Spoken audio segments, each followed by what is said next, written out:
Welcome back. तर प्रश्न विचारला गेला होता, अँटीव्हायरस टाकण्याची गरज आहे का? नाही मित्रांनो, अँटीव्हायरस टाकण्याची काहीच गरज नाही. मी स्वतः अँटीव्हायरस इथं टाकलेलं आहे, बघू शकतो तुम्ही. कारण की का बरं, की फाईल्स खूप सिक्युअर राहू शकतात.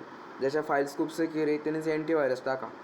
पण अँटीव्हायरस नाही टाका तरी चालतं. त्यासाठी आपल्याकडं आपली विंडोज आपल्याला अँटीव्हायरस देते.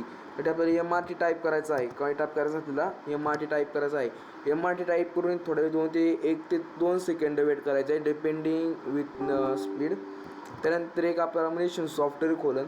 त्या मनीशन सॉफ्टवेअरवर आपल्याला काय करायचं की स्कॅन मारायचं. म्हणजे टोटल स्कॅन, क्विक स्कॅन, फुल स्कॅन. इथं जर फुल स्कॅनला तुम्ही क्लिक केलं, फुल स्कॅनला तुम्ही क्लिक केलं की मला कस्टमाइज स्कॅन करायचं, तुम्ही चूज फोल्डर केलं की लोकल डिस्क मला स्कॅन करायचे आहे. त्यानंतर इथं आपण फक्त हे मारणार की पूर्ण अर्धा एक तासात पूर्ण तुमचं सिस्टम वगैरे पूर्ण तुमचे स्कॅन मारून ते तुम्हाला देऊन टाकणार. ओके, तर मी मारलेली म्हणून मला तर काही टेन्शन नाही. त्यानंतर तुम्हाला टाईप करायचं आहे Windows+R. त्यानंतर तुम्हाला इकडे टाईप करायचं आहे क्लीन क्लीन MGR. इथं क्लीन MGR करून तुम्हाला लोकल डिस्क तुम्हाला इथं क्लीन करायचे आहे. लेट्स डाउनलोड वगैरे ते क्लीन केलेलं असून तर क्लीन करायचे आहे. थँक्यू, धन्यवाद.